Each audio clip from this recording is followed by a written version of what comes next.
team wanted him in Europe, but he chose Liverpool, and Liverpool have got a pulling power because of their style of play, because they've got such an exciting manager. They've just won the Premier League title. They could be European champions. So what does that do for Isak? I agree with Charlie. I do think the player has to kick off. He has to make it a transfer saga. I'm not sure that'll be the case.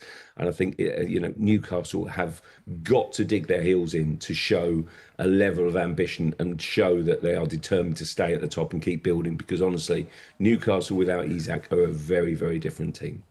Charlie, John makes some really good points about them having Champions League football, of course. Could we see, now they've got some money to spend, Ekitike and Isak, that for their fans is much more of a mouth-watering prospect?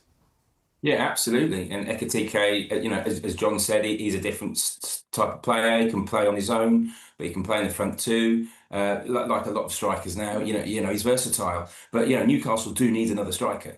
They've lost Callum Wilson. They offered him. They had an option on him, but didn't want to offer him the same terms. So they then offered him a different deal that was pay as you play, and he obviously felt, well, he wasn't going to play much because of Alexander Isak, so he decided to leave. So Newcastle do have a problem. They do need another striker. They need a top quality striker because, as we've seen, the last time they're in the Champions League, it's draining the number of games.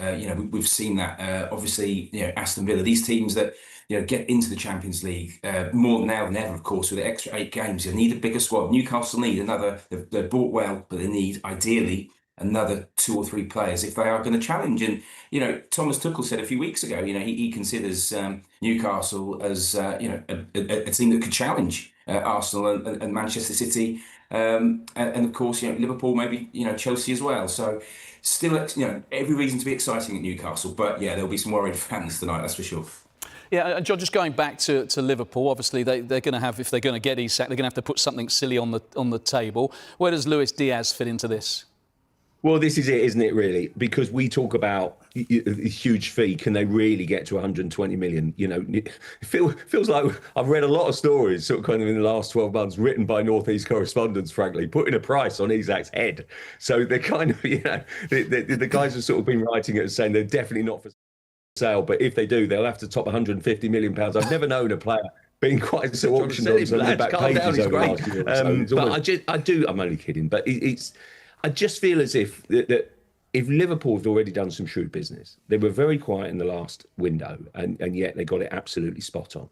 Now, they've made obviously a huge investment in Spurs, but obviously there's interest in Darwin Núñez. We know about this, Napoli and Saudi, of course, and then Luis Diaz, who, frankly, there's been quite a lot of noise around him. And sometimes when that gathers pace and momentum, you think, even though the club are making it absolutely clear that he's very much part of their long-term plans and basically central to the way that Slot sees the future.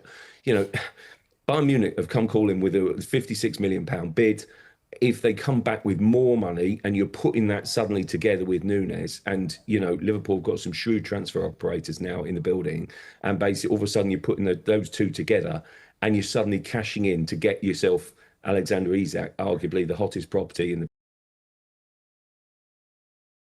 Premier League strikers, if not Europe right now, and managers love him for his work rate, his goals, his style. He's fabulous to watch. I think he's absolutely glorious. He does get a few injuries, but I do think if Liverpool can balance the books,